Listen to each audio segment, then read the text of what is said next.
Our MC was just a single step away from becoming the absolute god of the entire universe, surrounded at the altar by 8 supreme empresses that he personally trained, protected, and loved. But at the exact moment of his glorious ascension, they totally showed their true colors. Poisoned and literally backstabbed by the women he trusted the most, our invincible warrior was brought to his knees. Humiliated, branded as a monster, and doomed to have his soul completely wiped out. That is, until the celestial entity itself got totally sick of this cowardice and activated a forbidden reversal technique. Time rewound 50 years straight back to the days when our hero was just a weak, ignored, and completely underestimated disciple. But now, fully armed with his future memories and a brand new divine system waking up in his mind, those future traitors think they can still play him like a fiddle, completely clueless about the absolute beast they just created. He isn't just going to take back the throne they stole from him. He is about to turn the lives of every single one of those ungrateful girls into an absolute living nightmare. Buckle up, because the ruthless revenge tour of the 9 lives Celestial Venerable starts right now.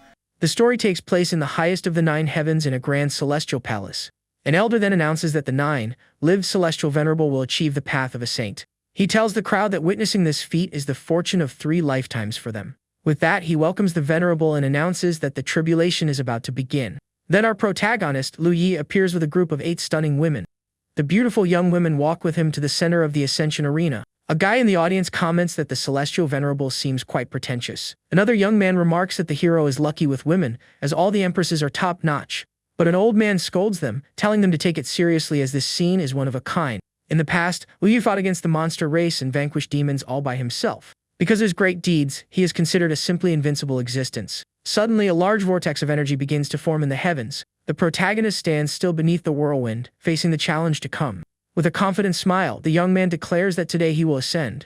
Then the young man challenges anyone who dares to try and stop him from completing his goal. At that moment, the hero takes a powerful leap and flies towards the sky. The crowd gets excited, and one of them shouts that the great event has finally begun. A celestial entity emerges from the vortex and looks down on him. This divine being is accompanied by a large, intimidating-looking blue dragon. One of the empresses is startled because this is the #1 eternal tribulation. But the people are not shaken and believe that the 9-lived Venerable is invincible. Louis doesn't seem intimidated and asks if the divine being really wants a battle. The entity in the sky just nods and says that he is doing very well. With that, the celestial being begins to gather a massive amount of energy. He then fires a golden energy attack in our hero's direction. The powerful blow hits the ground, causing a gigantic explosion of light. Meanwhile, the 8 empresses prepare to act, revealing their names. One of them says that they have waited for this moment for far too long. Suddenly, the divine being uses a time technique and creates several clones. An elder explains that if Luya falls in one timeline, it will cause a fatal blow. One of the empresses gives a wicked smile as it seems their plan is working. However, Luya also smiles and says he was already expecting this move from the enemy. He then confidently declares that in all timelines, he is an invincible existence. But the celestial being calls him arrogant as we see the hero fighting in another dimension. The entity reveals that it has already targeted and taken down all of his versions one by one. With this, the protagonist is shocked as he doesn't understand how this could be possible. His adversary explains that despite his strength, Luya has been afflicted by a goo poison. The young man becomes furious and wonders who could be plotting against him behind his back. Suddenly, the hero has an epiphany and seems to understand what is happening. He then looks down towards his companions and wonders if it could be them. At that moment, all 8 empresses reveal their malicious smiles, confirming the betrayal. It's explained that this poison can only be planted through a close and intimate bond. The divine entity laments the fate of the young man, who was betrayed by the women he loved. But one of them shouts that he was a tyrant, and another accuses him of abandoning someone. The young women prepare to attack, saying they will send him on his final journey. The hero becomes enraged as they call him a demon and prepare to put an end to him. One of the traitors says that with his demise, they will finally be free. Luya can't believe their ingratitude, as he was the one who made them empresses. The celestial being warns him not to get distracted and prepares another powerful attack. Seizing the opportunity, the entity fires a large beam of energy at the protagonist. The watching crowd is stunned by the Empress's blatant betrayal. Fallen and injured, the hero seems to accept that this is his end. But he says that if he's going down, then everyone will go with him to the great beyond. One of the girls panics and yells for everyone to flee the scene immediately. Another young woman realizes it's already too late to escape the hero's fury. The divine entity does not seem satisfied with the outcome of the battle. He says the victory was not honorable, and that he will therefore give Luyi a new chance. The bodies of the protagonist and the empresses are enveloped in a bluish light. The being tells them to accompany him for another round, and that he hopes not to be disappointed. A time reversal technique takes their souls 50 years into the past. Luya looks at himself in the mirror and is shocked to realize he has truly returned to the past. At that moment, one of his future traders, Chuling, appears, feeling very dizzy. She gets scared when she sees the hero and wonders if everything that happened was just a dream. Observing her reaction, the young man smiles, realizing she has also returned. He then mentally thanks the entity for giving him a second chance to choose. Suddenly, the protagonist pulls down his own pants, leaving the young woman completely confused. With that, he puts his foot in a basin of water and orders her to come wash it immediately. Chuling becomes furious, and Lu Yi thinks about how he could finish her right now for her betrayal. But he decides that her passing is not the most severe punishment for her at this moment. The young man knows she is full of anger, and taking her down now wouldn't make her feel pain. Therefore, he will let her live so she can experience a miserable end without his help. He then faces her and says that none of it was a dream, and that they have all returned. The young woman is in shock as she understands the gravity of the situation she is now in. The hero explains that the divine being's technique brought them all back in time. The young woman starts to cry as she realizes her plans might not work out this time. Lu Yi then taunts her, saying she wanted freedom and that now she is free. He shows the girl a life contract tablet that bound her to him. With a snap of his fingers, the protagonist burns the contract and releases her from his service. The young woman then questions why he destroyed himself in the first life when he had 9. But the young man says it's none of her business and tells her to leave the place. Chuling accepts and vows that since he has been reborn, she will ensure he has a horrible end. As she leaves, she says that without him around, her life would have been much better. The young woman then heads towards her home to reunite with her beloved family. Arriving there, she proudly announces that Linger is back for everyone. From a distance, the protagonist watches everything with a sly smile on his face. He thinks about the scoundrel father, the shameless mother, and the useless brother she has. The young man says that upon returning, she will discover what a true den of demons is like. With that, he declares that without the 8 women, he will reach a higher realm. Suddenly, the door is kicked open by a powerful kick coming his way. He recognizes the traitor Yu Hongling, who is now just a simple fairy. The young woman kicks the door open and shouts the protagonist's name. With a furious look, she vows she will put an end to him right now. Yu Hongling then rushes at him with a high kick, but he easily defends against it. The young man holds her leg and taunts her, asking if she still dares to attack him. He pulls her close to him, and the frightened young woman asks what he is doing. Louis then orders her to fix the door she broke, or he will put an end to her. The girl refuses and says, crying that because of him, she can't be with Feng Wuxi. With that, the hero grabs her and says she needs to stay alive to be able to find him. The young woman agrees to fix the door, as she knows that even in the past, she is no match for him. After hearing her answer, the young man throws her to the ground without any mercy. He then warns her that if the door isn't fixed when he returns, she's done for. Yu Hongling stands up and questions him, as they were companions in their past life. But the protagonist says that was in the past, and that now they owe each other nothing. With that said, the young man turns and walks away through a beautiful flower garden. Soon, he arrives at a place where another woman named Bakulin awaits him. The young man bows and greets her respectfully, calling her master. She then asks him why he now possesses only a single life. The young man explains that he merged his 9 lives into one to achieve a breakthrough. The master says she has found a method to contain the power of chaos and forget the past. She warns him not to have treacherous intentions, or she will cleanse the sect herself. But Luya wonders if she would have achieved this without him absorbing the poison himself. Now on a mountain, the young man realizes he has returned to the 5th level of Chuai refinement. He then decides to call for his old partner to see if he is still there. A system screen then appears and asks what the host needs at the moment. The hero comments to the system that it was quite cruel for becoming the heavenly Tao. The digital partner explains that as his host, it had to arrange the strongest tribulation. The young man thanks it sarcastically and says that now he will start cultivating for real. With that, the system activates the cultivation of the 9, lived immortal heavenly scripture. Meanwhile, an exhausted Chuling arrives at the main gate of the Chu Sword Manor. With a tired smile, the young woman announces to her parents that she is finally back. A guard calls her a beggar and says the Chu Sword Manor is no place for her. But the young woman denies being a beggar and states with conviction that her name is Chuling. The guard calls her insolent and threatens her for daring to impersonate the eldest young miss. She then approaches and asks the guard to look closely at her face and remember her.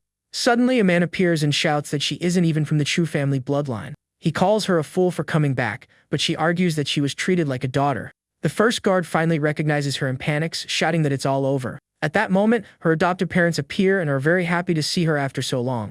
The young woman runs towards her father, while her brother watches everything from the rooftop. Her mother hugs her, and the young woman apologizes, saying she was taken and brought to the sect. Just then, her brother Chu Shifei loses his balance and falls from the roof where he was. He cries with relief and celebrates that the scapegoat has returned and that he is now safe. Meanwhile, Liu Ye continues his intense cultivation, surrounded by a great golden energy. With his experience from his past life, it only takes him 15 days to advance from the 5th to the 9th level. Suddenly, the young man coughs up blood and realizes that half of his true QI is paralyzed. The system detects a poison, and he understands that the traitor has put in an extra safeguard. He knows they don't want him to recover, but he still has a trump card and asks for help. The system explains what to do, but the young man can't do it with only half of his QI. At this, the hero remembers a pill that can help him break through to the next realm. He remembers that in his past life, he gave this extremely rare pill to Yahello, but with a determined look, he declares that in this life, that won't happen again. Suddenly, the protagonist senses something and looks up in the direction of a large gate. News spreads that Yahello has broken a sect record and advanced a level. Louis comments that she's fast, as he was only 2 days quicker even with the system. He then jumps from the cliff to descend the mountain, and the system asks where he is going.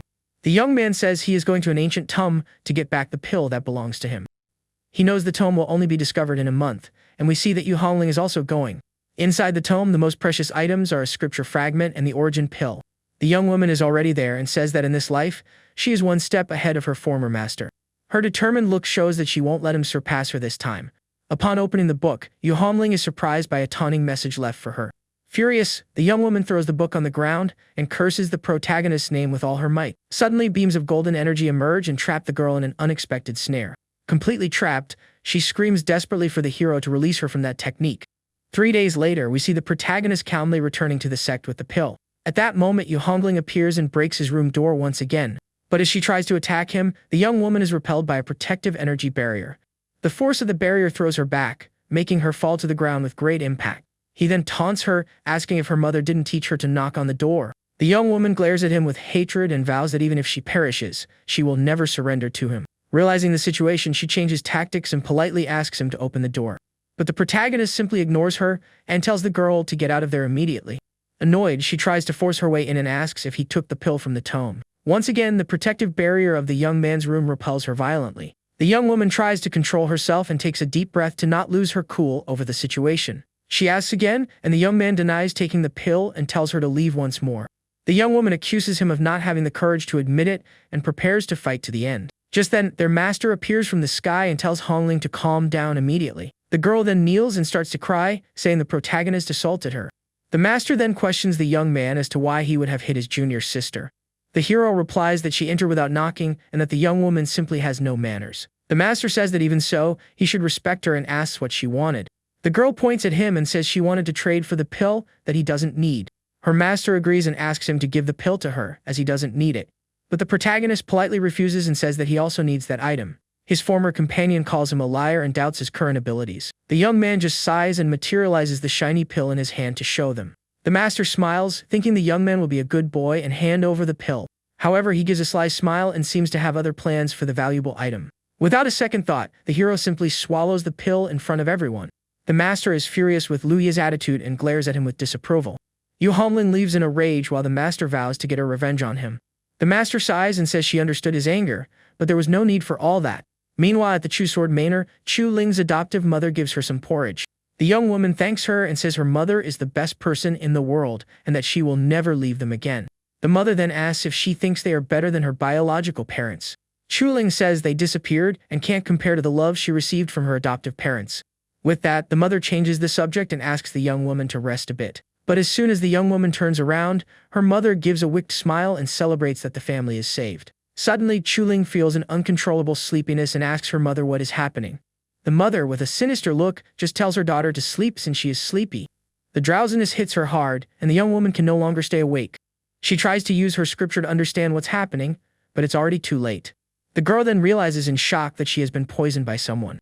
She thinks about the porridge but can't believe her mother would poison her on purpose. A voice from outside asks if she is already asleep, startling her. With no strength to react, the young woman is covered and prepared to be taken somewhere.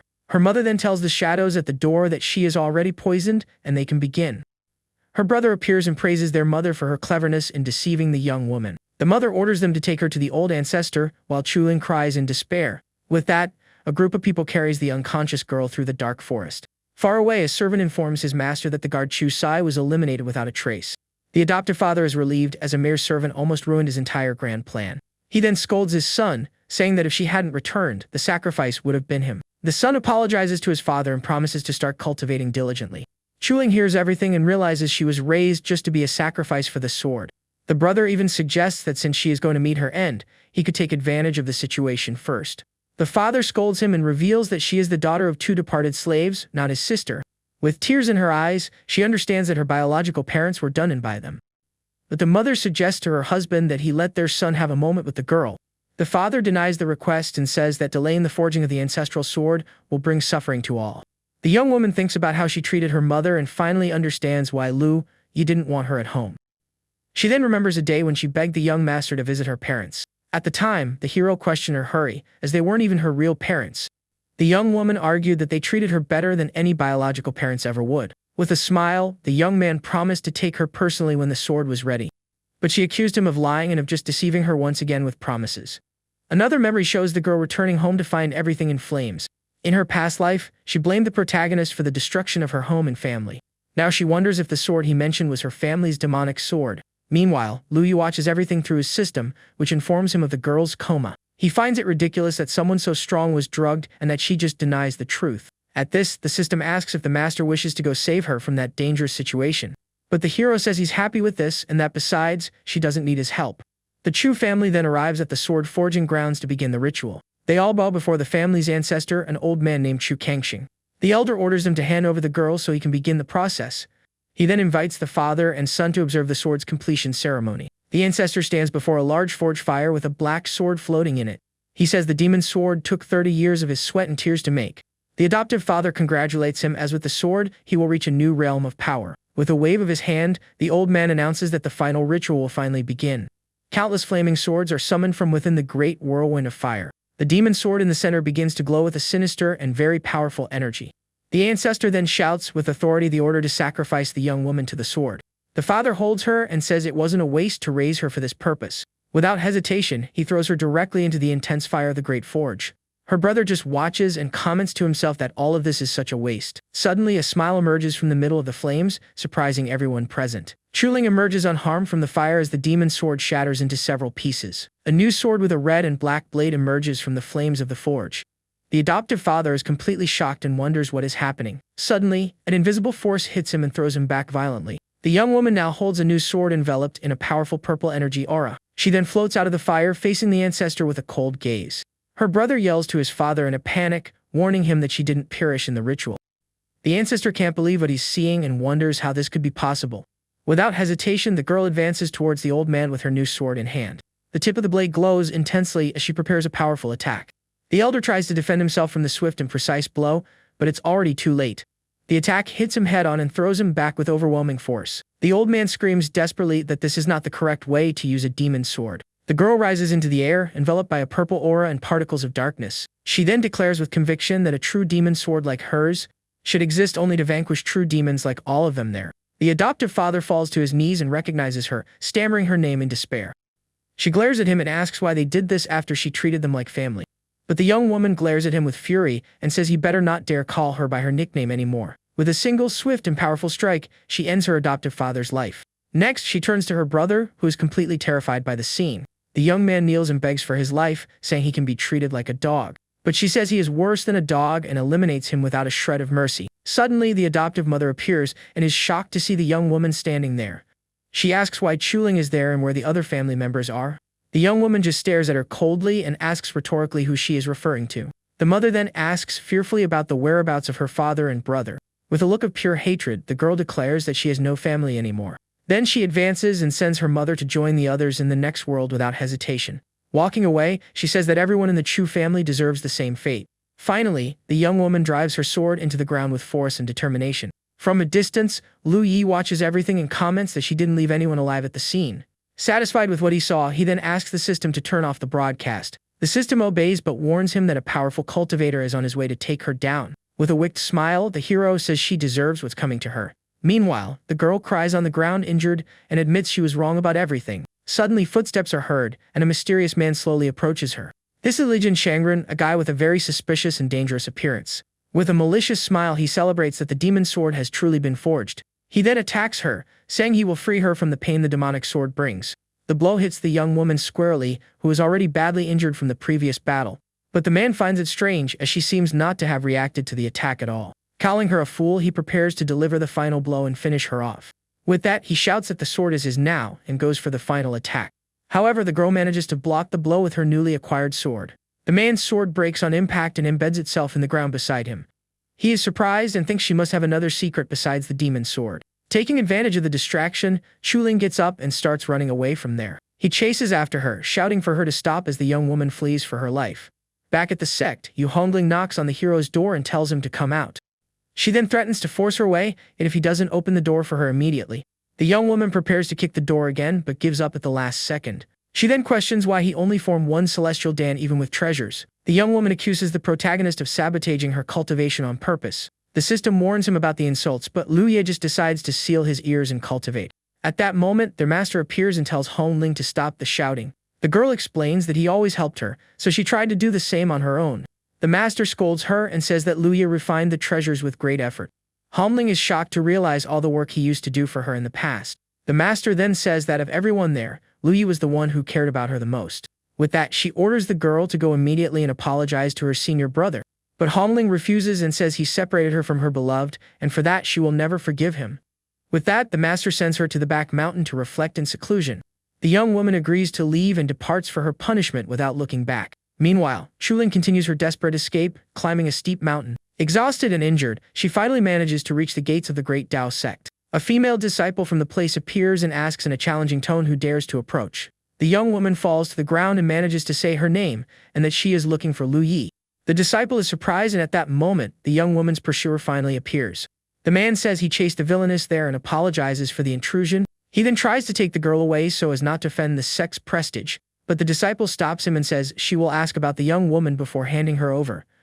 She then orders a guard to watch the man and not let him take the girl. The young woman goes to Bayland Peak and calls for junior brother Lu Yi to ask a question.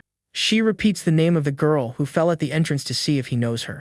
However, the protagonist coldly replies that he has no idea who she is. He then tells her to leave and reinforces that he doesn't know any Chuling. The system asks if the master is really going to let her meet her end like that. But the young man says she won't meet her end, and that he hasn't forgotten how she treated him. The disciple then returns and informs the man that no one in the sect knows the girl. With that, she says he can finally take this supposed villainess away from there. The man smiles and approaches to take the young woman, soiling the noble sect. Suddenly, his hand is frozen by a blue energy and he recoils in pain. Frightened, the man shouts and asks who is there to interfere with his plans. At that moment, Master Baekulan descends from the heavens with an imposing blue aura. The disciples bow and greet her respectfully as Marshal Aunt Bay. She then faces the man and says with authority that he cannot take her. The man accuses her of going back on her word and says that's not what a righteous sect does. The disciple calls him insolent and asks if he wants to test the sect's blades. But he is not intimidated and says that his own sword is not blind either. He then prepares for combat, wielding his blade with a look of defiance. The disciple then advances to battle with her sword in hand and a lot of determination. However, Master Baekulan is faster and attacks the man with her ice powers. With a single powerful blow, she completely freezes the enemy in an instant. She then orders him to take care of the body and says she will take the woman back to the sect. From afar, another disciple flies towards them and begs her senior sister to save Chuling. Inside the sect, we see the young trader lying in a bed with very serious injuries. The other young woman is shocked and tries to use her energy to heal the girl's wounds. The master sighs and wonders what obsession kept her alive, as she was nearly gone. But the disciple says she can save her and thanks the master for her hard work. Sometime later, Chuling finally wakes up and desperately calls for the young master. She then sees the two women and eagerly asks where the protagonist is. The other disciple is confused, wondering why the little girl calls Chulin's sister.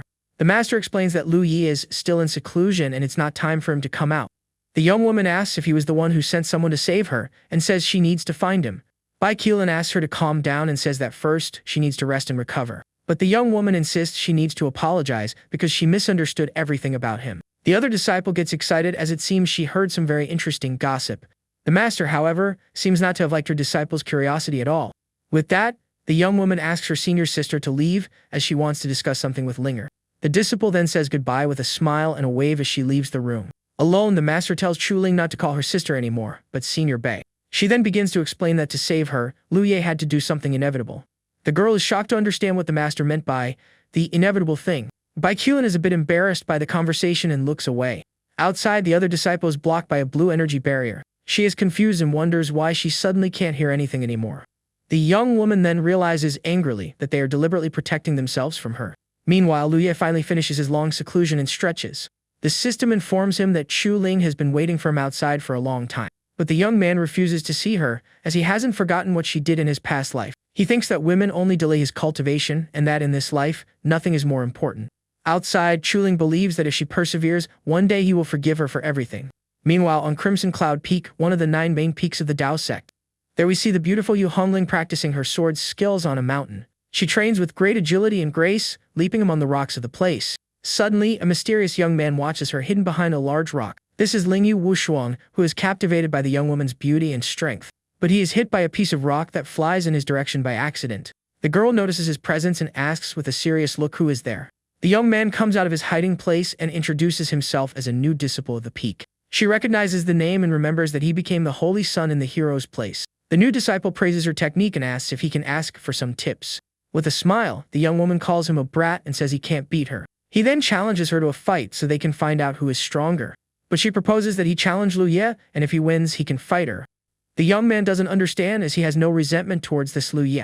The young woman explains that he is the reason the master punished her and confined her there. Curious, he asks his junior sister to tell him exactly what happened between them. So she begins to tell the whole story from the day she broke his door. An hour later, Lingyu is furious and says that person doesn't deserve to be her brother.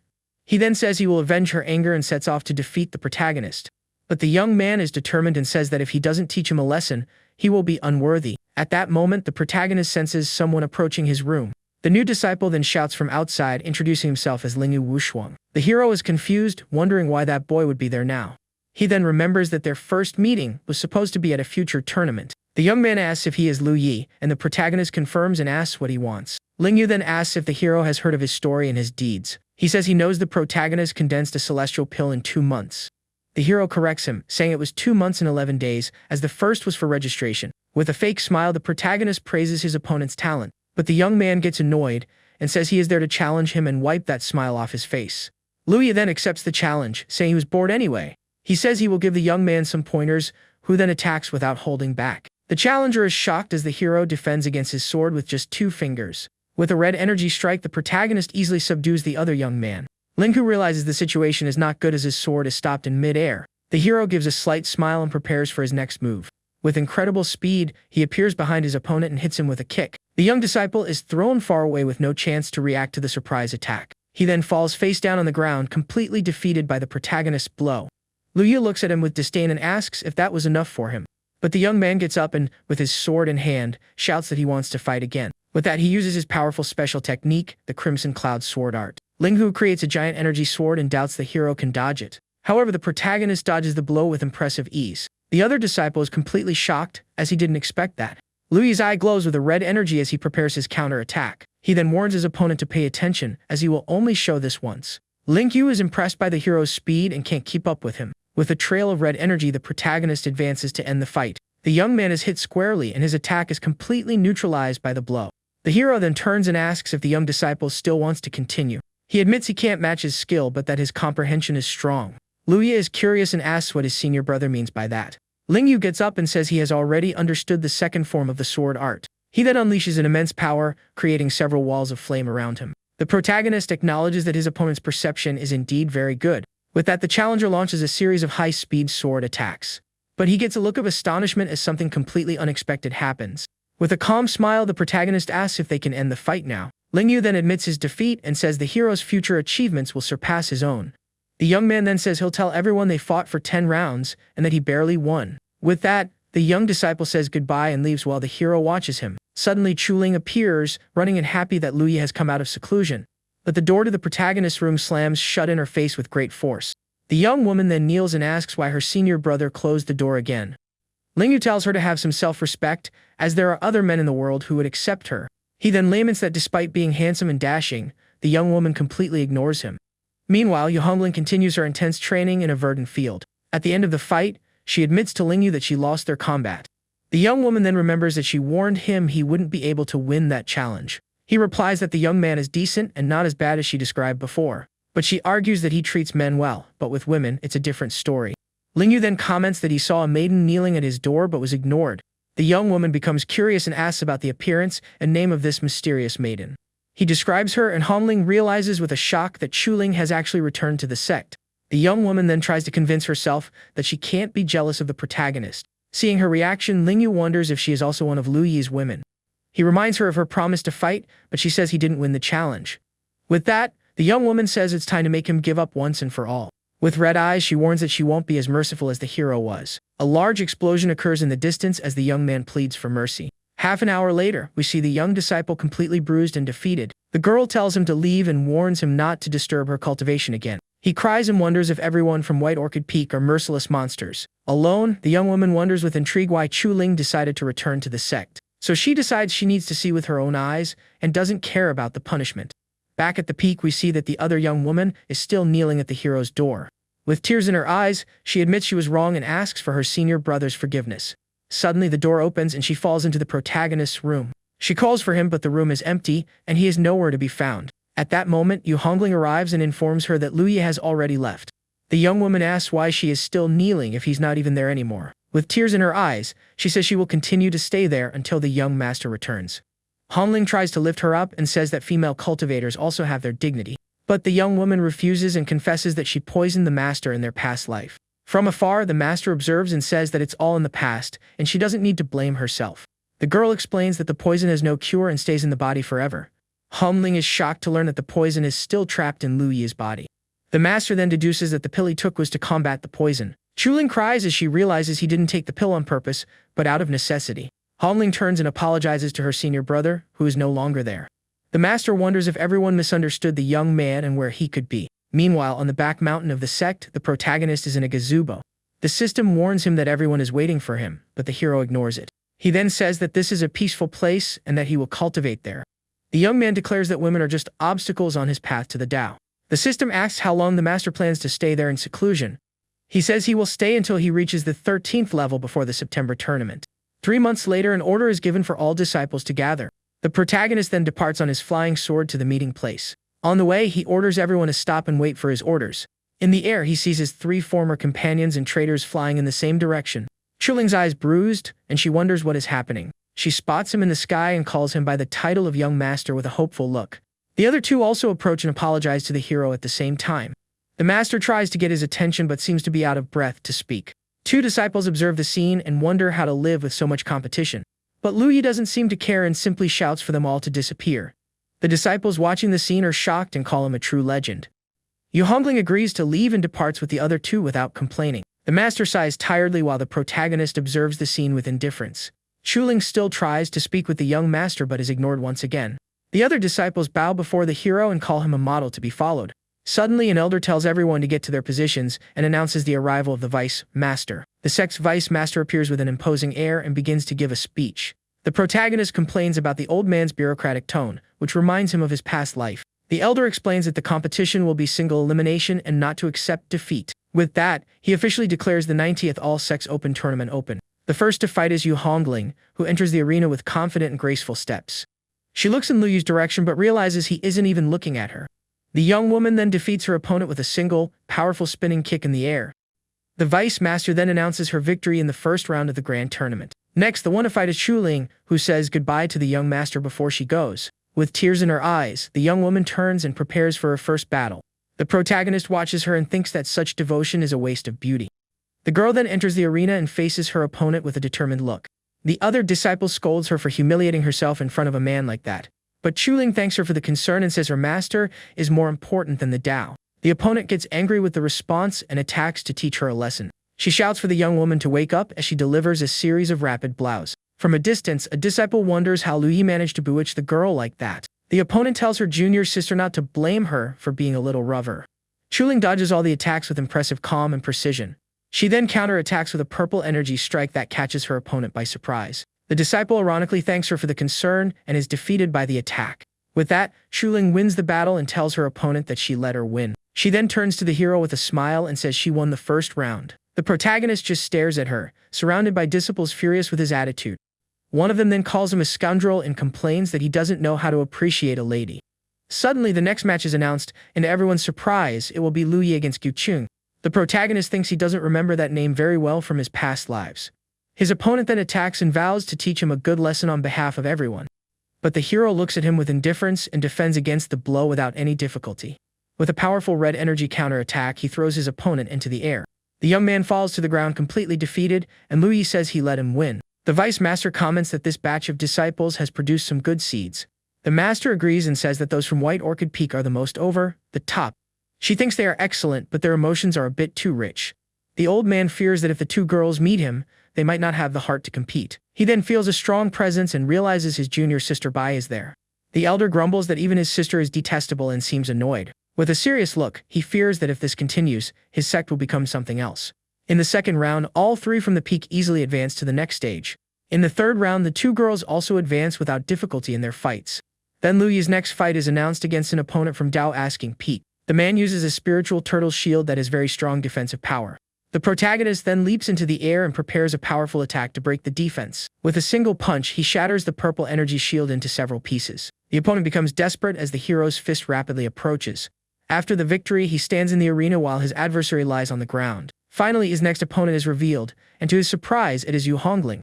She knows she can't beat him but asks him not to hit her face in the fight. With a sly smile, he says she reminded him of something important. He then hits her with a blast of red energy right in her face. Furious, the young woman shouts that she told him not to hit her face at all. Enveloped in a golden energy aura, she asks him to instruct her in combat. The young woman then fires a powerful energy punch in the protagonist's direction.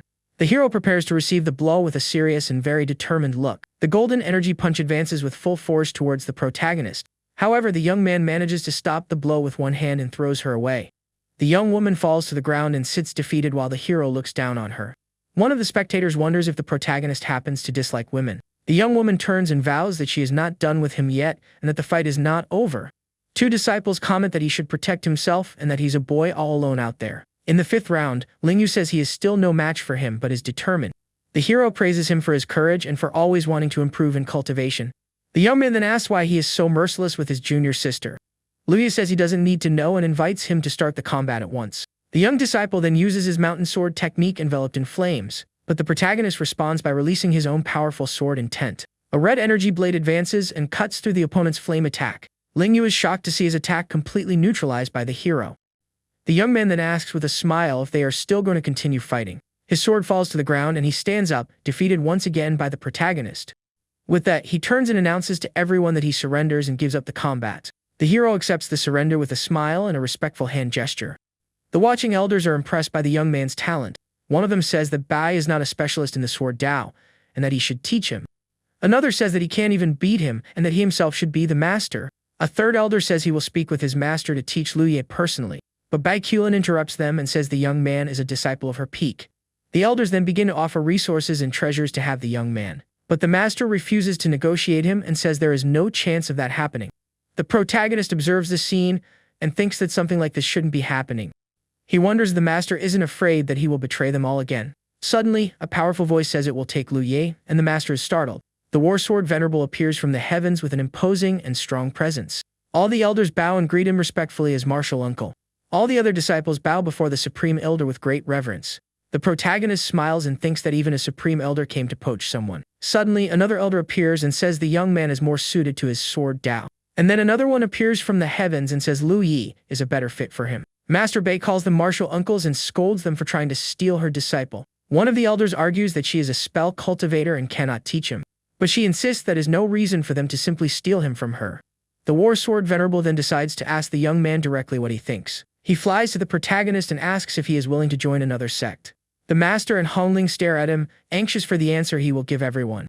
Hongling warns him that if he leaves, they will have nothing to do with each other from then on.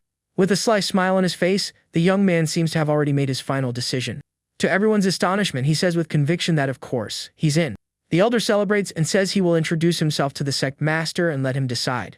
With that, all the elders depart at high speed for the Grand Master's hall. Other disciples decide to go too, hoping to get a good deal for themselves. Hongling asks the master what they should do now with the situation. The master then declares with confidence that no one will steal him while she is there. She then flies towards the hall, saying she will also speak with the master.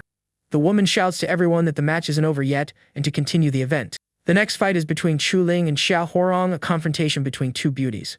The two face each other in the arena, and Chu Ling tells her senior sister to make her move. Meanwhile, in the Great Dao Hall, the elders plead for the talented disciple. Master Bai also arrives and asks the master to say no and that she will bow. Then the great master of the Dao sect, Lu Changfeng, appears and tells everyone to be quiet. All the elders obey and fall silent before the authority of their leader. The master then looks at Bai and seems to be thinking about what to do with the situation. With a cute smile, he compliments the young woman's beauty, whom he hadn't seen in a year. The other elders are shocked and embarrassed by their master's attitude. The master just sighs wordlessly at the completely unexpected scene. The master bows and greets him formally with respect and reverence. He then tells her to call him senior brother, as there is no need for formalities. But she replies that the sex rules and etiquette cannot be abolished. The master agrees and asks for her opinion on the matter at hand. The young woman declares that she will not allow Lu Yi to leave, as it goes against the rules. One of the elders accuses her of being a spell cultivator and of deceiving the disciples. She then replies that she can teach both spells and swords with mastery. With that, she challenges the three martial uncles to a sword combat. One of the elders accepts the challenge and says he will seal his cultivation to fight. She then says she will never lose and invites them to fight in the sky if they want him. The elder accepts and says that for successor, he does not fear being labeled a bully.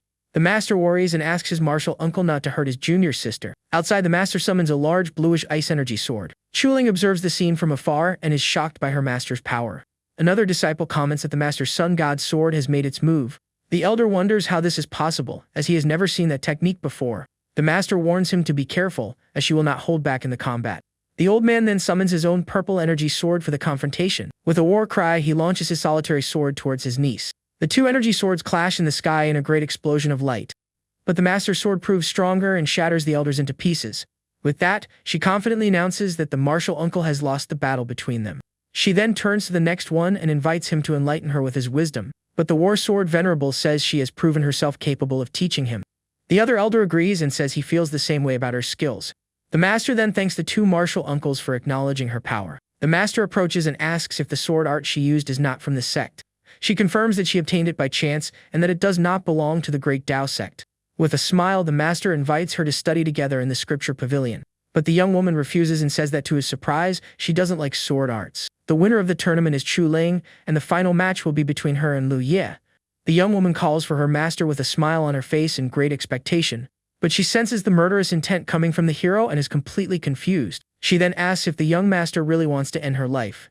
The audience gets excited and shouts for her to destroy that scoundrel without mercy. Suddenly, the girl kneels in front of him and tells the master to do as he pleases. The protagonist is left completely confused and wonders what has gotten into her. The audience is also shocked, and one of them says she is 1,000 times more devout than he is. The hero says they no longer have any relationship and that he will not take her down. But the young woman insists and says he can take her down, but she will never leave him. With that, he attacks her with the side of his sword so that she can't get up. The young man calls her crazy and can't understand what's going through her mind. The vice master then announces the end of the match and declares Lu Yi the grand winner. He hands the hero a medallion and sends him to the treasure pavilion to get his reward. The protagonist thanks the vice master and takes the golden medallion in his hands. Suddenly, he feels a cold energy coming from somewhere and becomes alert. Looking to the side, he sees the master and Chuling together and wonders what it could be. The master is shocked to realize she has become so strong all of a sudden. The other disciple praises her and says she seems to hide many things from her. She then questions her and asks the master to confess everything she knows now. But Master Bai becomes embarrassed and stammers, not knowing what to say to the disciple. The young woman notices the flirtation and wonders what her master has been doing behind her back. The master is startled by the question and wonders if she could have found out. Suddenly, she feels the chaos poison manifesting early in her body. The disciple worries and asks what exactly is wrong with her now.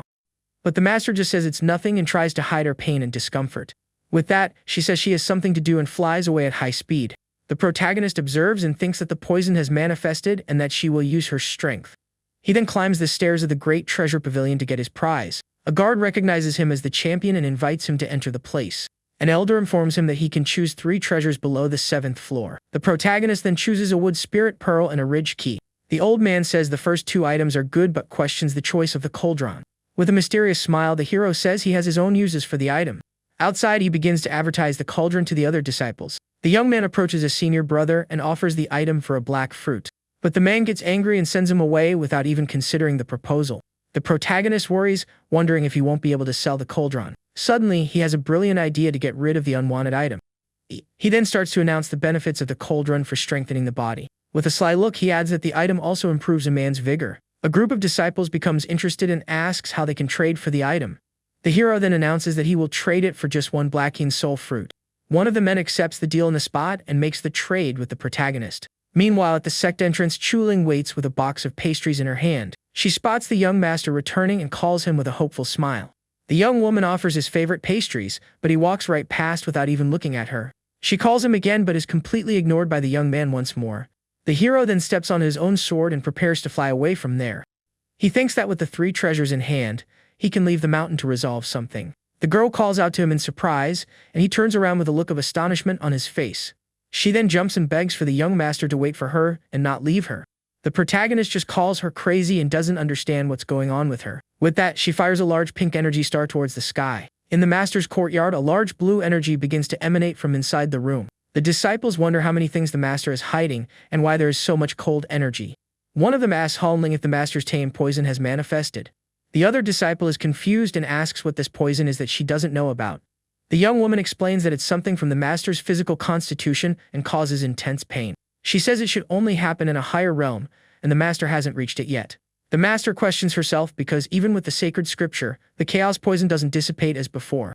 With this, the woman wonders if it's because she still can't get rid of her dependence on Lu Ye. Suddenly, a loud shout startles the two girls in front of the pavilion. Relieved, the master celebrates that the trace of the chaos-in toxin is finally gone for good. Hurrying into the hall, the black-haired friend congratulates the young master for successfully breaking through to the Dao integration realm. Worried about her friend's well-being, the cultivator in blue hears that the danger has passed, but the cold energy still ended up invading her body.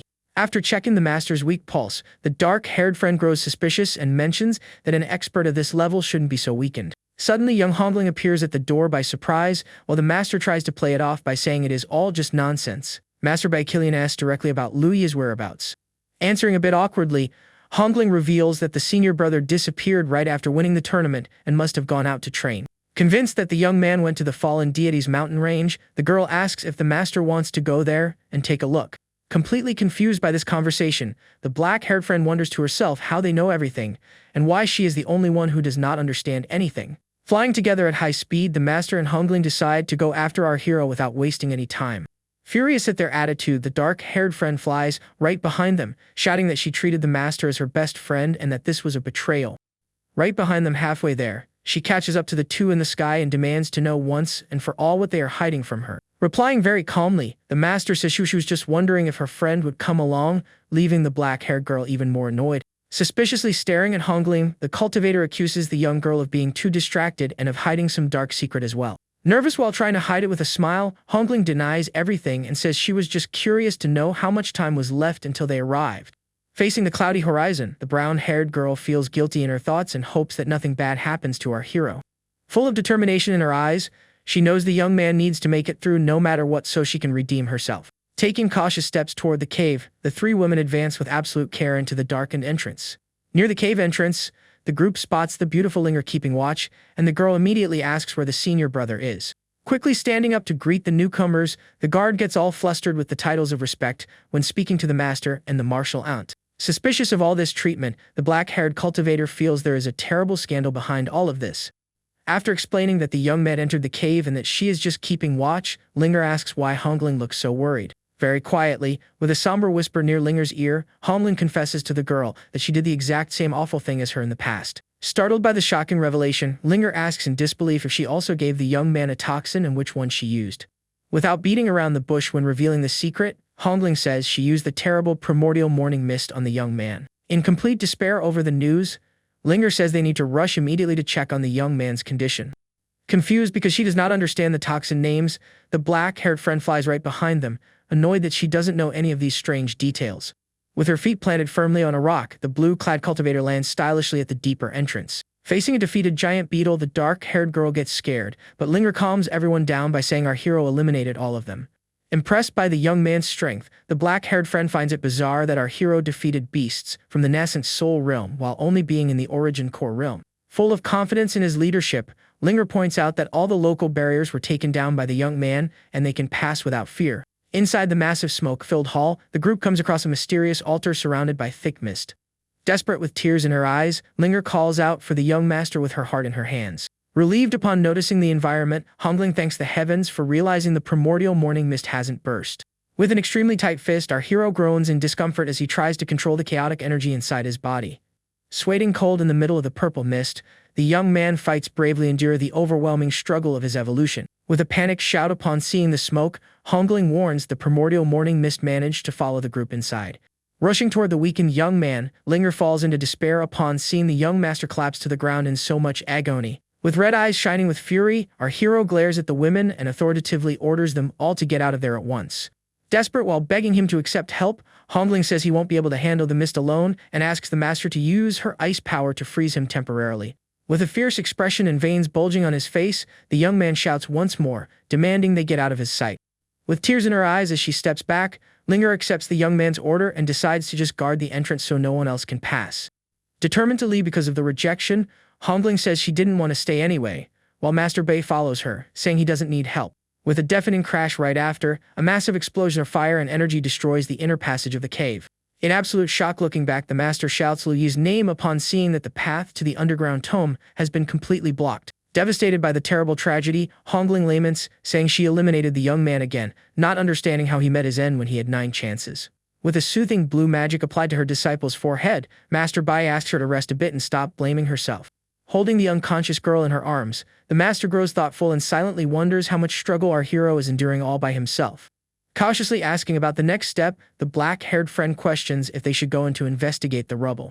Saddened as she closes her eyes, the master decides to wait a bit longer, letting the time pass for 4 long hours. Feeling a gigantic purple energy appear out of nowhere, the master realizes the young man has reached the nascent soul realm and decides to go in immediately. Through the tunnel illuminated by a purple aura, the woman advances calmly to find the young man in the middle of the darkness. Attentive while observing the young man meditating under a giant energy statue, the master approaches carefully and silently. Directly asking if he is okay, the master is surprised when he says yes and bluntly asks which toxin she planted in him. Serious as she reveals the truth, Master Bei tells him the toxin planted in his body is called the Taiyan marrow worm. With an ironic and bitter laugh, our hero notes that a new toxin appears with every evolution and asks what her rank is on the betrayer's list.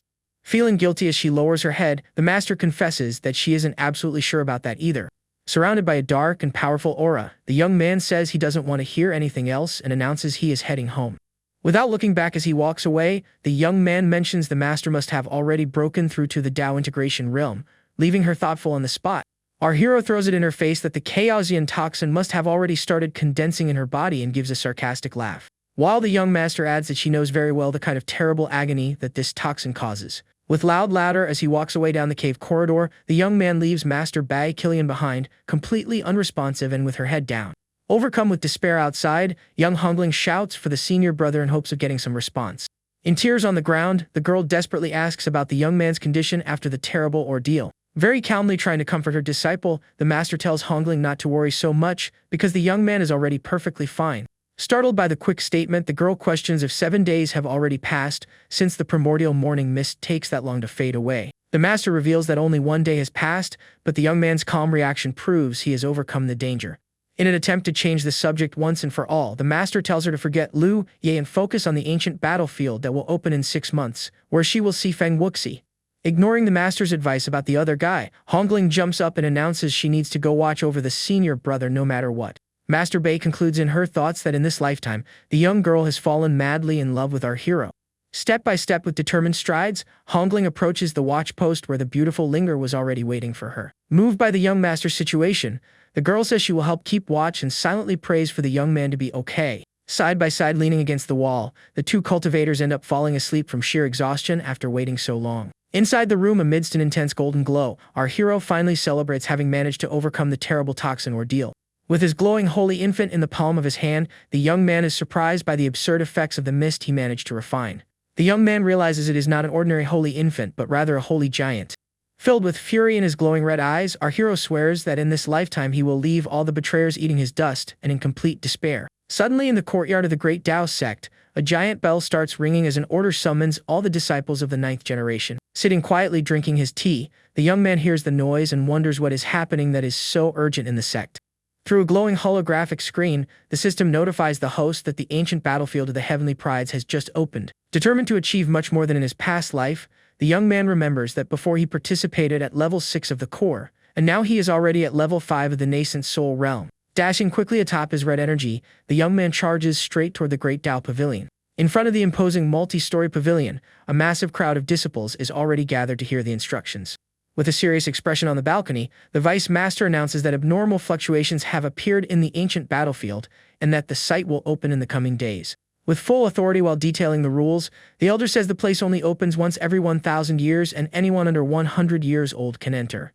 Curious behind the young man in the crowd, Linger asks quietly if the young master is really going to participate in this dangerous journey.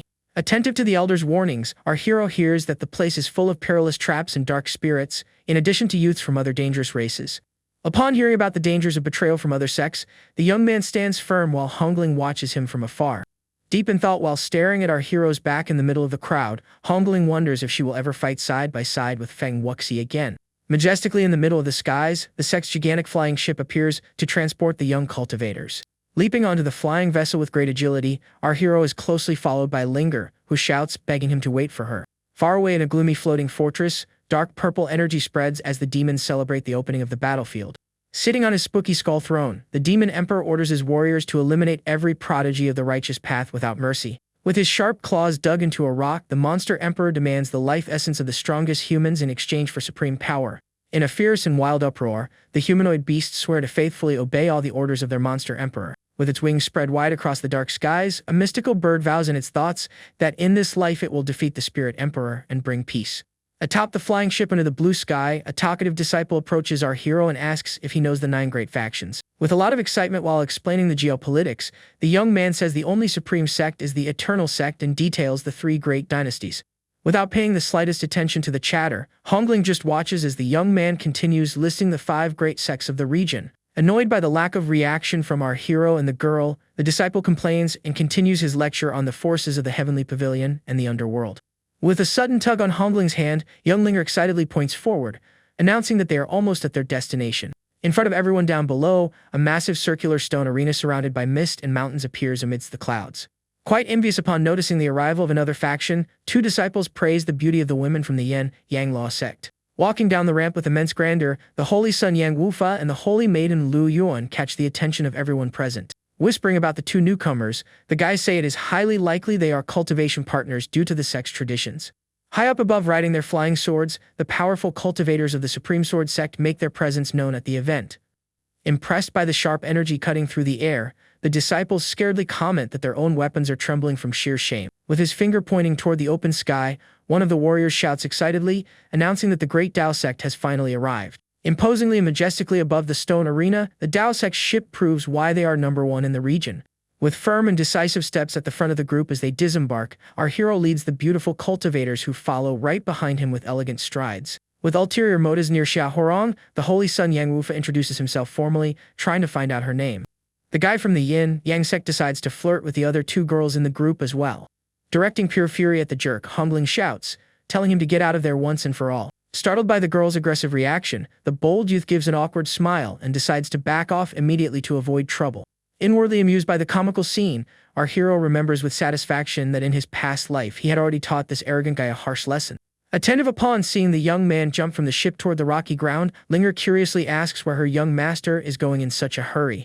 Sitting in a lotus position amidst the dust, with flames all around, the young man begins to cultivate, leaving the girls completely bewildered. Mocking our hero's attitude from afar, 2 disciples comment that trying to train at the last minute is a tremendous, useless waste of time. With a light slap on his mocking friend's back, the other guy tells him to stop paying attention to that and look at the other beauties who have arrived. The 3rd imperial prince of the Supreme Emperor's dynasty, Shangguan Wucheng, arrives at the location accompanied by his sister. The beautiful fairy Shangguan Huangling observes the crowd and notes that all the great prodigies have finally arrived. Noticing the girl's presence from afar, our hero realizes she has also reincarnated, but decides to ignore her since she has no relevance in this life. Surprised upon spotting the young man in the crowd, the young fairy is shocked to realize he is surrounded by a golden energy.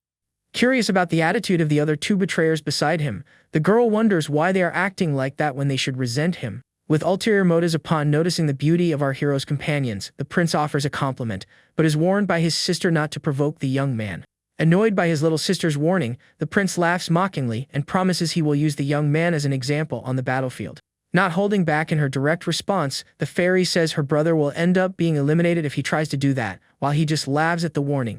The girl starts giggling softly, showing that she has wicked plans in mind. In her thoughts, the fairy decides that using our hero's hands to get rid of her own arrogant brother will be a perfect plan. Confident in his supposed superiority, the crown prince smirks, never imagining the trap his own sister is setting for him. After one day of the Great Gathering, a gigantic spiral energy portal opens in the skies with overwhelming force.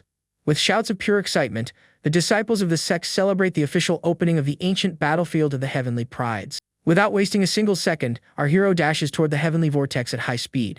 Desperate seeing the young man having to pull away quickly, the loyal Linger shouts, begging the young master to wait for her. Dashing rapidly right behind, the warriors from the other factions rush so they don't let the Tao sect disciple arrive first. Furious at his rival's audacity, the holy son Yang Wufa tries to cut off the young man's path to stop him from being the first. Amidst a powerful trail of energy, both ascend toward the portal to begin the great dispute for the top. With his feet firmly planted on rocky ground after crossing the portal, our hero comes face to face with his red-haired rival. The young man asks if his weird habit is acting up again, leaving the rival completely taken aback. Cold in his direct words, our hero guarantees that this time, that terrible vice will never bother anyone ever again. Summoning an immense black and white energy barrier, the opponent swears he will return to normal as soon as he takes the young man out. With great ease while dodging the initial attack, our hero ironically praises the arrogant opponent's combat skills. Through his supreme yin-yang annihilation technique, the opponent launches a massive whirlwind of destructive energy at the young man. Facing the massive attack, our hero brings his fists together wrapped in golden flames as he remembers the enemy's limitations.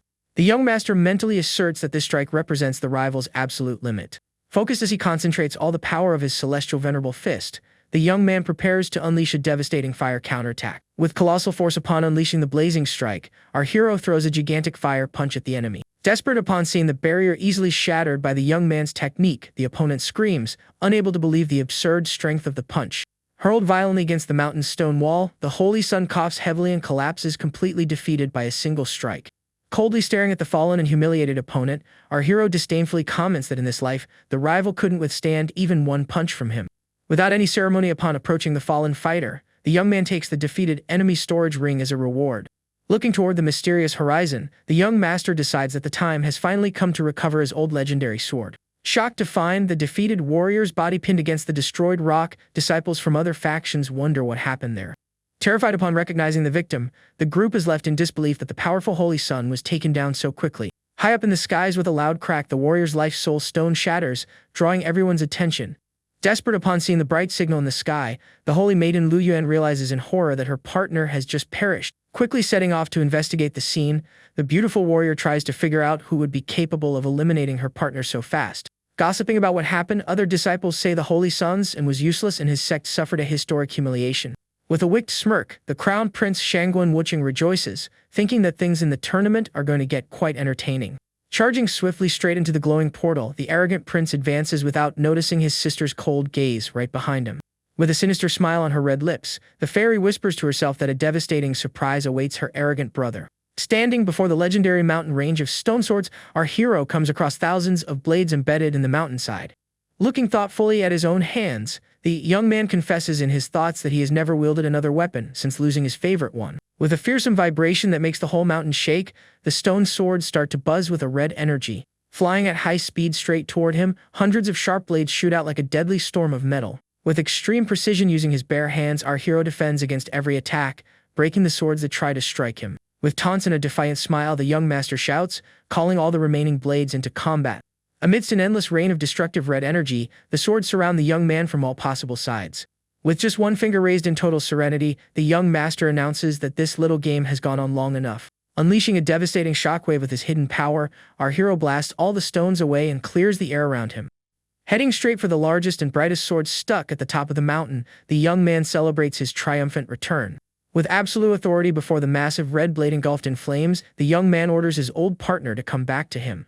Very affectionately touching the magical structure, the young master confesses he missed it immensely during all these years of separation.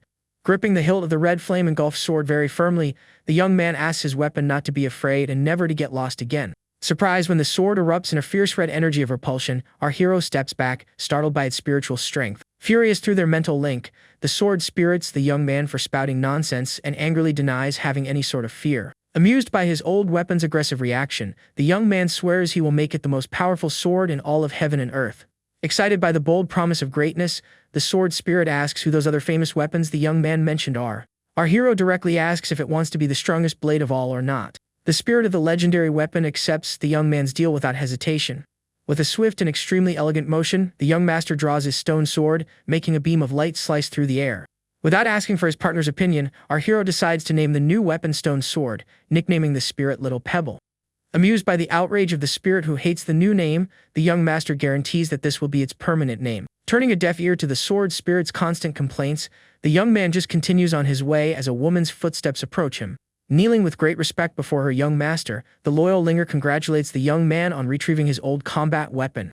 Afraid of the sudden dark, the grumpy sword spirit agrees to enter the young man's spiritual space despite complaining about the awful name. Curious about the young master's destination, Linger asks where they are heading now that the legendary stone weapon has been recovered. Standing before a tall and mysterious cliff, the young man observes the bubbling water of the sacred lake just below. Punching the water directly with great courage, our hero decides to return to the first level of the battlefield to collect valuable treasures. Known as the Supreme Crystal Water Lake, the place has the power to improve the aptitude of those who bathe in it thanks to a magical pearl. During the deep dive into the water, one of the disciples remembers that in her past life, the senior brother retrieved the magic pearl for her. Determined to get the valuable artifact on her own in this new life, the beautiful Hongling dives into the deep waters of the lake. Along with several other greedy cultivators, the arrogant imperial prince Shangguan Wucheng also joins the aquatic contest. Breathless upon reaching a depth of 2,000 meters, one of the disciples frantically announces he can no longer handle the pressure and rushes back up. Terrified of drowning due to the high water pressure, another warrior gives up the search and decides to return immediately to the surface. Much deeper than all the other competitors, only the arrogant prince and young Hongling continue their descent. Thanks to their proximity in the deep dive, the imperial prince decides to strike up a conversation and introduces himself formally, trying to learn her name. Direct in her mental reply transmitted via telepathy, the girl reveals she knows who he is and mentions his sister, Huanling. Surprised to learn she knows his little sister, the prince makes a bold invitation, but is told that everything depends on how deep he can swim. Confident in his immense physical stamina, the arrogant guy claims with a smirk that going down another 1,000 meters is child's play. The prince shoots off toward the dark depths of the sacred lake. With a devastating water strike launched by surprise, Hongling attacks the young man, generating a violent current that catches him off guard. Caught off guard by the fierce impact, the imperial heir tries to stabilize himself against the absurd force of the water flow. Fiercely wielding his heaven-slicing halberd, the prince unleashes a powerful slash in an attempt to break the attack's flow. Showing no hesitation in battle, the young cultivator Lafley readies her secret seal technique. After summoning a giant eastern dragon made entirely of blue water, the girl launches the mystical beast straight at the arrogant rival. Infuriated by the unknown girl's absurd audacity, the prince yells in anger as he realizes the devastating power of her attack. Struck head-on by the water dragon's colossal force, the prince coughs up life essence into the water and fearfully realizes his opponent's terrifying power. Satisfied as she watches her opponent get tossed upward by the current, Hongling tells the guy to be a good boy and float back to the surface. Determined not to let anyone interfere with her grand goal, the young warrior continues her high-speed descent. Close to reaching the impressive mark of 2,500 meters deep, she remembers the young man said the lake was 3,000 meters deep. Upon finally reaching the 3,000-meter mark, the girl despairs when she realizes the bottom of the lake is still far out of reach. With tears in her eyes and feeling betrayed, the cultivator realizes in shock that her senior brother lied to her. While past 4,000 meters deep under extreme pressure, she begins to uncover the reason for the lie. Surprised to spot an intense blue glow deep in the abyss, the young warrior realizes the young man hid its true, agonizing depth from her. She emotionally celebrates finally finding the sacred pearl. Holding the pearl with her fingertips, the girl feels the immense spiritual energy radiating from the blue pearl. Aware of the sacred pearl's incredible benefits, she knows that merging with the artifact can heal her body and improve her innate aptitude. Deep in thought as she recalls our hero's calm expression, she realizes the terrible struggle the young man went through in the past to get that item. With tears flowing from her eyes underwater, she understands that the young man resisted the temptation and left the pearl for her out of pure sacrifice. Moved and crying at the revelation, the girl acknowledges that no one has ever treated her so well, and that not even her beloved Feng Wuxi compares to him. Motionless and floating in the lake's vast blue expanse, she sadly admits that her affection for her senior brother is just gratitude, since her heart only beats faster for Feng. With the glowing artifact pressed respectfully against her chest, she swears she will do anything for the young man in this new life of trials. Determined as she swallows the blue pearl with absolute conviction, the young woman begins the process of assimilating intense spiritual energy to evolve. With a massive eruption on the surface of the sacred lake, a huge pillar of blue water and energy shoots straight toward the sky. Free from the water and completely renewed as she exudes colossal power, the young woman celebrates managing to advance to the nascent soul realm. Calmly standing on a dry rock with his halberd, the arrogant prince reappears, calling the girl for another round of combat. The warrior asserts that he had no chance in the water, let alone now. Swiftly lunging with fury to strike from above with his golden halberd, the prince yells that they will only know by fighting for real. Standing firm as she fearlessly focuses the power of flames into her divine fist, the young woman delivers a colossal fire punch against the opponent. With an absurd blast that shatters the surrounding rocks, the girl's flaming punch easily overpowers the arrogant prince's strike. Wreathed in flames and demonstrating total superiority after the devastating blow, the cultivator asks if the opponent still wants to keep fighting. Fallen on the ground and completely terrified by her strength, the prince realizes in horror that her power has multiplied several times since the lake. Back at the 100 Herbs Valley in the first heaven of the battlefield, a new warrior steps firmly onto the green soil. Walking calmly through the mystical valley with folded arms, our hero recalls that the true wealth of the place lies in the complex hidden array formations. Focused on his grand goal of spiritual evolution, the young man plans to condense a second life using the valley's treasures. Focusing his gaze upon spotting the top of a tall and glowing cliff, the young master locks his eyes on the coveted golden celestial sunflower. With an agile leap toward the cliff at extreme speed, our hero shatters the defensive arrays, leaving a rival intrigued. Impressed by the absurd speed at which the arrays were deciphered, the braided young array master wonders who this unknown genius is. Jumping off the cliff with great agility, our hero offers to help the array genius dismantle the magic barrier. Completely startled by the sudden appearance of the light-surrounded guy, the youth stammers, asking if he is a man or a ghost. The braided boy compliments our hero, saying he is way too handsome. Curious upon hearing the rival's funny compliment, the young master asks his name and discovers it is the humble Li Huiyu. Focused and with a terrifying red glow in his eye, the young man tells his new partner to focus on breaking the barrier with his heart. With quick and highly precise gestures, our hero begins to alter and dismantle the golden magic circles of the array. In absolute shock upon witnessing the impossible scene, the barrier genius realizes the young man altered the very foundation of the array. Focused as he quickly jots everything down in his notebook, the little genius understands that only the weak try to break barriers while the strong rewrite them. Stretching his arm upward with determination, our hero finally harvests the coveted golden celestial sunflower. Quickly leaping away with the treasure in hand, the young master bids farewell to his partner, saying they will meet again in the future. Shouting desperately from below, the array genius laments that he still hasn't learned the mysterious savior's name. Enveloped in a suddenly appearing purple smoke, the boy desperately realizes that the barrier our hero altered has generated a new illusion. Terrified upon seeing heavily muscled, makeup-wearing warriors blowing kisses, the braided youth wonders what kind of bizarre illusion that is. With tears of despair while complaining about the punishment, the young man questions why our hero didn't leave 8 beautiful maidens instead of those monsters. Known as the heavenly spiritual well, the place ahead is rich in energy and holds miraculous cultivation properties. Taking calm steps near the sacred lake, our hero advances through the forest showing absolutely no sign of worry. Injured and crawling in pain across the dirt floor, one disciple desperately begs for the young man's help to survive. Straight from the sky with his bat wings spread, a flying demon laughs and warns that our hero will also meet his end right there. With a quick dodge followed by a red energy counterattack, the young man evades the monster with great ease. Surrounded by several other winged monsters descending from the trees, our hero gets a warning from the injured disciple to be careful. Cold and out of patience for small talk, the young master gives a deadly glare and warns that the enemy talks too much. Swiftly slicing all the flying demons in half with a single strike of his red sword, our hero complains that they are way too annoying. Grateful for the heroic help, Disciple Jilian from the Heaven Earth sect swears he will return the favor in the future. Giving no importance to the guy's promise of gratitude, the young master simply turns his back and continues on his way. Facing a war zone filled with fallen cultivators on the ground, our hero concludes that the great battle has already begun.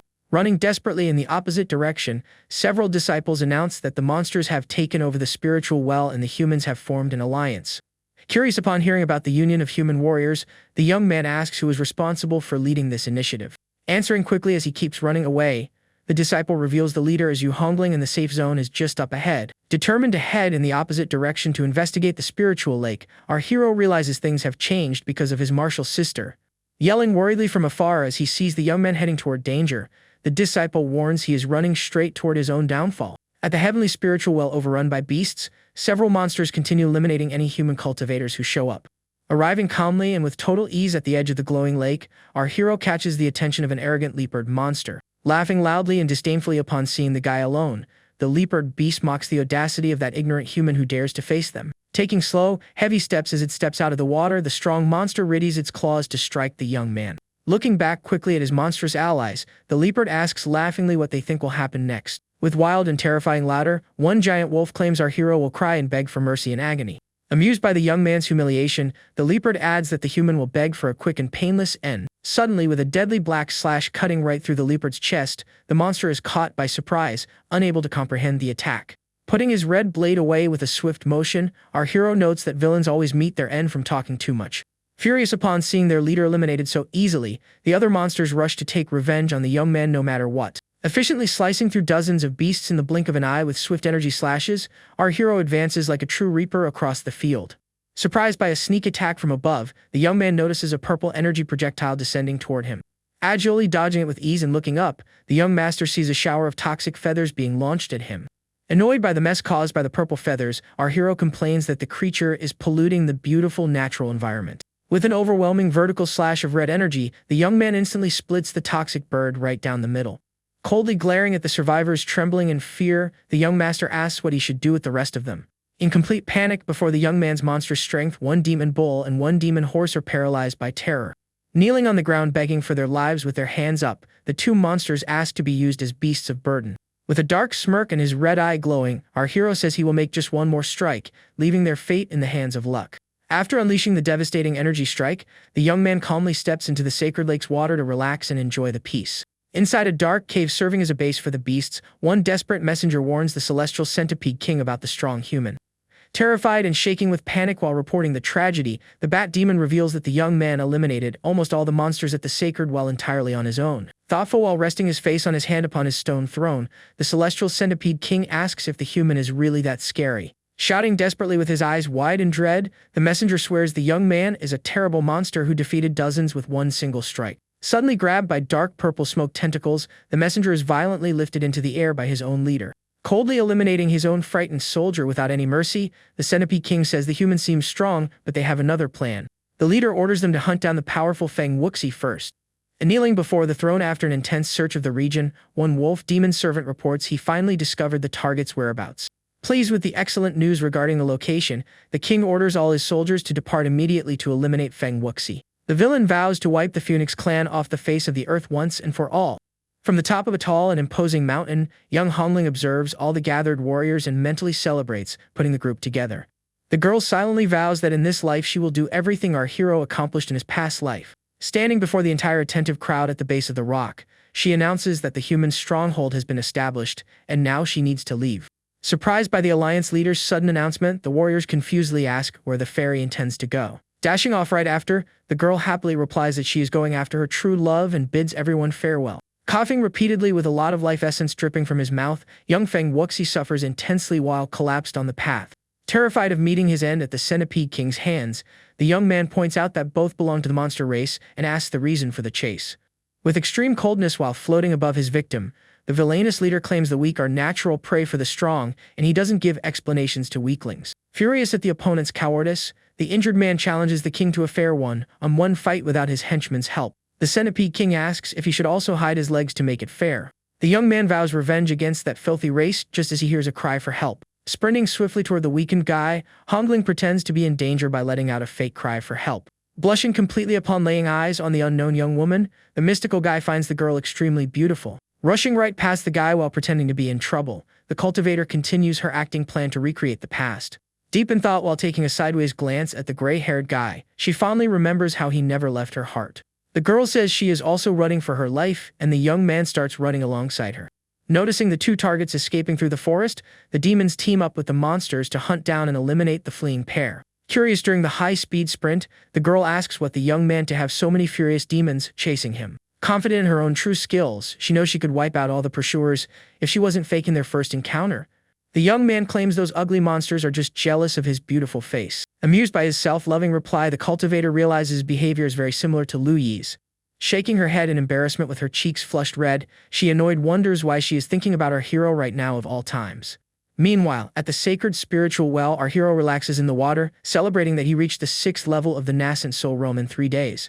Inconveniently interrupting the young man's peace with a religious chant, one Buddhist sect monk appears, asking the youth to cultivate somewhere else. The young master notices the arrival of the wisdom sect and warns them not to provoke him. Standing before the lake with hands clasped together, the Buddhist monk insists the well holds a sacred light and demands the young man's immediate departure. Cold in his direct words, our hero asks if the wisdom sect is truly determined to expel him from there by force. Surrounded by several other bald, light-robed monks, the leader warns that if the young man won't listen to reason, they will use the force of their fists.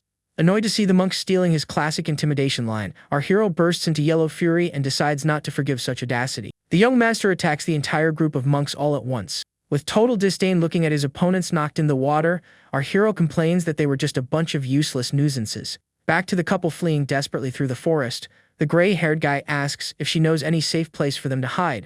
Confident in her senior brother's power, the girl says they need to find him, because around him all the pursuers are just weaklings. Curious about his new partner's bold claim, the young monster asks if her senior brother is really that powerful. Running swiftly right behind her while glancing at the monster horde in the rear, the guy asks her to put in a good word for him with her senior brother. Desperately trying to ensure his safety, the youth swears he is a good monster and has never eaten a human being in his life. The girl says her brother doesn't harm innocents and asks if he has a way to shake off the pack. Standing firm upon promising to use a powerful attack to shake off the enemies, the youth asks in return that she guarantees to take him along on the trip. With utter sincerity in her bright eyes, the girl gives her word of honor, saying she made that entire trip just for him. Suddenly stopping in the middle of the path, surrounded by yellow flames, the young monster concentrates all his mystical power. With golden eyes glowing with power as he unleashes his hidden energy, the young man commands the start of the devastating fire attack. After summoning a giant phoenix made entirely of sacred fire, the young monster launches the mystical creature at the pursuing horde. In complete despair as they see the fire bird advancing, the monsters shout for everyone to run away upon discovering the young man is a phoenix. Destructively burning everything in its path with a colossal explosion of flames, the fire phoenix decimates the monster horde in seconds. Tired as he collapses exhausted into the girl's arms right after the strong attack, the young man groans in pain due to extreme battle fatigue. Looking closely and surprised at the young cultivator holding him affectionately, the young monster confusedly asks how she knows his name. Smiling timidly with her cheeks flushed from shyness, the girl replies, lying that she had heard of his name before. Intrigued by the mystery of having never heard of her before, the young man is interrupted by the girl, who says they need to find her senior brother quickly. Walking slowly together with difficulty through the forest, the young phoenix wonders why her senior brother hasn't shown up at the location yet. The girl embarrassedly admits she ended up getting lost on the way. With a charming smile looking at his blushing partner, the guy says he won't blame her since she is such a beautiful woman. Attentive as they spot a narrow rocky gorge just ahead, the couple realizes that terrain is perfect for holding off an entire army. Taking a firm guard stance at the canyon's narrow entrance, the girl tells the guy to rest until he regains his strength so they can take turns. The Centipede King and his horde of servants surround the canyon entrance. Swiftly throwing a colossal yellow flame punch at the first invaders, the girl furiously orders them to get out of there. Completely shocked by the devastating power of his partner's punch, the young phoenix wonders why she was running away earlier. Shouting furiously from above with its wings spread, the bat monster orders all servants to eliminate the couple immediately. Agilely defending against every attack with precise martial arts strikes, the warrior blocks the beasts trying to invade the pass. Sadistically shouting with his sharp teeth bared in anger, the Centipede King orders his soldiers to keep attacking to exhaust the girl until she falls. Agilely leaping into the air with quick spins and kicks charged with golden energy, the young woman takes down several monsters, keeping the canyon defense impenetrable. Wrapped in his bright green aura, young Feng Wuxi watches the fight in awe and wonders why the girl doesn't just finish off the monsters right away. The cultivator remembers in her thoughts that in the past life, it was him who saved her when she lost her strength. Standing in front of the girl to protect her from the beasts, the young man wonders if the saving history will repeat itself again. Suddenly, in the middle of the dust, a dark monster claw lunges toward young Hongling. Slyly faking weakness to be saved on purpose, the girl lets out a cry of pain as she is hit by the enemy's strike. Worried as he holds his partner in his arms with concern, the guy takes over the fight and tells the young woman to rest to regain her strength. Staring intently at the young man's arm, the cultivator confusedly wonders why her heart doesn't beat faster like it used to. Surrounded by several demons descending from the sky at high speed, the young phoenix braces himself for the difficult fight. In a lot of pain after taking several consecutive blows from the beasts, the young man begins to suffer intensely from the enemy attacks. Thrown far back by the purple force of the enemy attack, the youth lets out a cry of pain as he collapses injured. Worried about the injured guy's condition, the girl asks if he can still endure the difficult fight. With a quick curry chop delivered right to her partner's neck, the young woman decides to knock him out to end the charade. Quickly walking away from the unconscious guy on the ground, she realizes her old crush is gone and decides to leave without wasting time. Facing the girl at the canyon exit, the Centipede King demands she hand over the phoenix, promising not to interfere in other fights. Focused and with her eyes glowing in a golden shade of pure power, the cultivator vows to act without any kind of fear. Devastatingly causing absurd destruction at the gorge's entrance, a massive explosion of flames takes out almost all the enemies. Leaving a giant handprint carved into the rocky ground, the young master walks away from the scene with utter tranquility. Furious after surviving the strong attack, the Centipede King lunges with his dark claws, swearing to take the girl down with him. Glaring at her declining opponent, the cultivator prepares the finishing blow. Swiftly delivering a devastating kick right to the demon leader's chest, the young woman crushes the enemy against the rocky ground. With a serious expression on her imposing face, the girl announces that the final blow was dedicated specially to Feng Wuxi. Lying on the dirt ground crying in pure panic, the humiliated villain asks why she pretended to run away if she was so powerful. Giving the defeated monster no explanation at all, the young woman just watches him in silence as he realizes he was fooled the whole time. From now on, the Wisdom Sect monks find their defeated comrades on the ground and scream in despair. Furious to see his allies fallen and hurt on the lake shore, the monk leader asks if our hero was responsible for the eliminations. Coldly staring at the intruders from afar, our hero replies that those who disturb his isolated cultivation deserve nothing but a swift defeat. Extremely angry at the guy's cold reply, the monk accuses the youth of acting like a soulless demon and swears to punish him right there. After forming an 18-er hat barrier above the glowing water, the bald, light-robed monks prepare to attack together. Annoyed at seeing the group try to surround him in the sacred well, the dark-haired guy swears to take them all down at once. With rapid red energy slashes crossing the air, our hero sends all the monks flying away in the blink of an eye. Satisfied seeing the opponents easily defeated in the water, the guy comments they were just a big waste of time. At the makeshift camp around a campfire at night, young Hongling and the recovered phoenix sit uncomfortably. Thoughtful while staring at the bright campfire flames, the girl wonders why the mood between the two of them became so weird and dull. A bit dizzy as he wakes up confused after the forced knockout, the gray-haired guy asks if he ended up passing away in the battle. With a lot of irony in her voice when answering her partner, the cultivator assures him he is perfectly alive and safe. Curious looking around and no longer seeing the pursuing monsters, the young man wants to know how they managed to escape the dangerous canyon. Blatantly lying to hide her own absurd power, the girl makes up that her senior brother showed up and defeated the beasts. Upon learning of her senior brother's departure, the young phoenix rejoices at finally being alone with the beautiful fairy. Giving absolutely no hope to the cocky flirt, the cultivator cuts him off, saying that will only happen in his dreams. Deciding to leave now that he is in good health, the girl will bid a cold farewell, leaving the confused guy behind. Quickly tossing a glowing magic communication shell toward the guy, the young woman tells him to use the artifact if he needs urgent help. Curiously examining the beautiful glowing artifact in his hands with a silly smile, the phoenix wonders if the girl is truly in love with him. Attentively speaking through the magic communicator in the middle of a dangerous forest, the girl says she is busy training and has no time for chatting. Desperate while asking for shelter, because he is alone and without resources in the area, the guy begs to meet up with her no matter what. Coldly disconnecting the call without any prior warning, the cultivator leaves the guy talking to himself with the magic shell in the middle of nowhere. Surprised by the approach of an unknown warrior near the campfire, the phoenix hears a heavy insult about not being worthy of the girl. Standing before the frightened youth in the camp appears the imposing and terrifying little dragon king of the monster race. Very afraid upon recognizing the terrible enemy leader right in front of him, the young phoenix breaks into a cold sweat out of pure dread. Surrounded by several armed guards with wolf faces encircling the place, the young man stutters, asking what they want with him. With a loud roar and sharp teeth bared in the dark night, the Dragon King orders his soldiers to capture the prisoner immediately.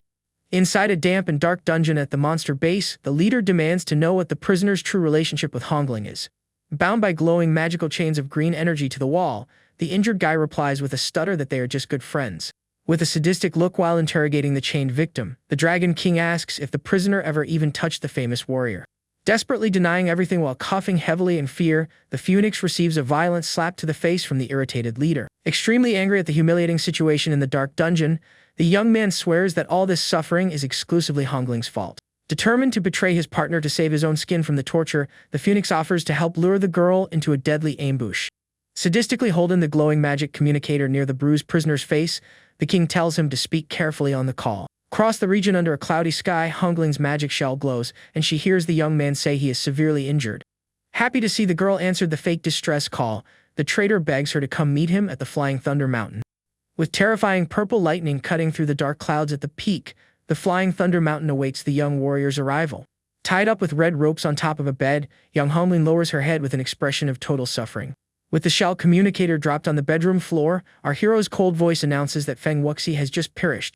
Showing absolutely no compassion in his direct speech, the young man guarantees there wasn't even a single trace left of the deceased. In tears crying out in despair while still tied up, the girl blames our hero for the tragedy, claiming he stopped her from saving her friend. Furious at the girl's ingratitude, the senior youth tells her to be quiet and explains that it was all a trap set to catch him.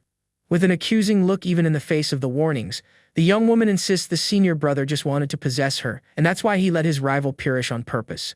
Quickly walking toward the bedroom door without looking back, the young man just coldly apologizes for the situation. Facing the heavy rain in the present day, the girl repents in her thoughts and promises that this time she will not let the trap happen. With a serious look amidst the storm, the cultivator announces she will need to step away from sect activities for a while. Ready to leave her two trusted generals in charge, the girl orders them to suspend all attacks and focus entirely on defense.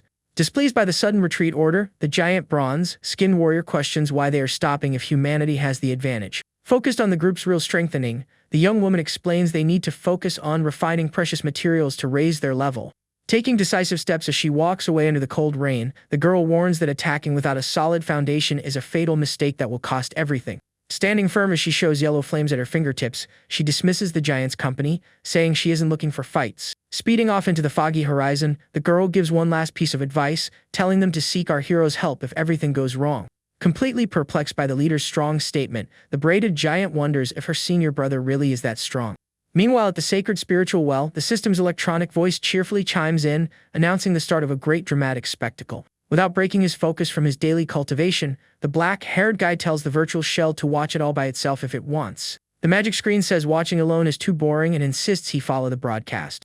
Paying close attention upon seeing the screen display the image of young Hongling flying through the skies in the rain, the magic screen asks if the girl has any chance of escaping unharmed. Focused as he analyzes the complex array set up on the mountain, our hero realizes that even if she had wings, it would be impossible to escape there alive. With an upbeat notice that the guest has arrived at the dangerous destination, the system displays the image of the girl descending into the forest. Quickly arriving at the mountain in the pouring rain, the girl uses the communicator, calling out for her partner and asking where he is. Suddenly bursting violently from the shadows, a gigantic gray monster appears, shoving the young woman straight into the magic barrier. Dodging with great agility from a huge rigged wooden log, the girl masterfully evades the impact.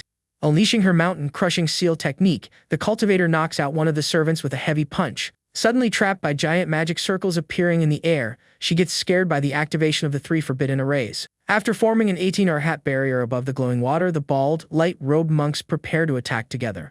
Annoyed at seeing the group try to surround him in the sacred well, the dark-haired guy swears to take them all down at once. With rapid red energy slashes crossing the air, our hero sends all the monks flying away in the blink of an eye.